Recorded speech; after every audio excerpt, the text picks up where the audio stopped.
What happens when two sisters refuse to speak to anyone but each other?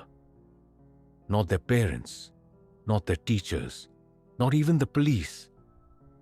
And when they finally did speak, people started dying. This is the real-life American horror story of the Silent Twins, and it's darker than anything Hollywood could imagine. Stay with me, because what you're about to hear is beyond disturbing. June and Jennifer Gibbons, born in 1963 to Caribbean immigrants in a quiet town in California before moving to Wales. But their terrifying legacy would leave a scar on two continents. From the moment they could talk, they didn't, at least not to us, only to each other, in a language no one else could understand, not even their parents. Neighbors thought they were possessed. Teachers were scared to be in the same room. The girls would sit in complete silence, and then suddenly burst into wild, synchronized laughter at something only they could see. Every attempt to separate them ended in violence or suicide attempts. But things were about to turn even darker. They started writing disturbing horror stories, tales of murder, fire, and bloodshed. Their diaries, later revealed, were filled with fantasies about killing each other. Jennifer wrote, "We have decided one of us must die so the other can live." That wasn't fiction. That was a suicide pact. In their late teens, they went on a violent spree: arson, theft, vandalism. They burned down buildings just to feel alive. Authorities didn't know how to handle them. They weren't insane. They weren't normal.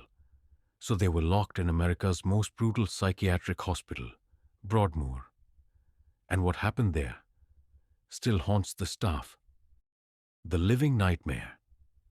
They spent 12 years inside, alone, silent, drugged, monitored, but even in solitary confinement, they communicated silently.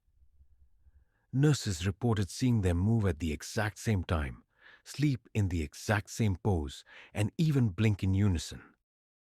One staff member quit after seeing them stare into the mirror and whisper in reverse Latin. And then, the unthinkable happened. In 1993, just one day before they were finally scheduled to be released, Jennifer dropped dead. No cause, no explanation. Her heart just stopped. June said she had to die. We made a deal. It was her turn. A sacrifice, possession, or something even worse?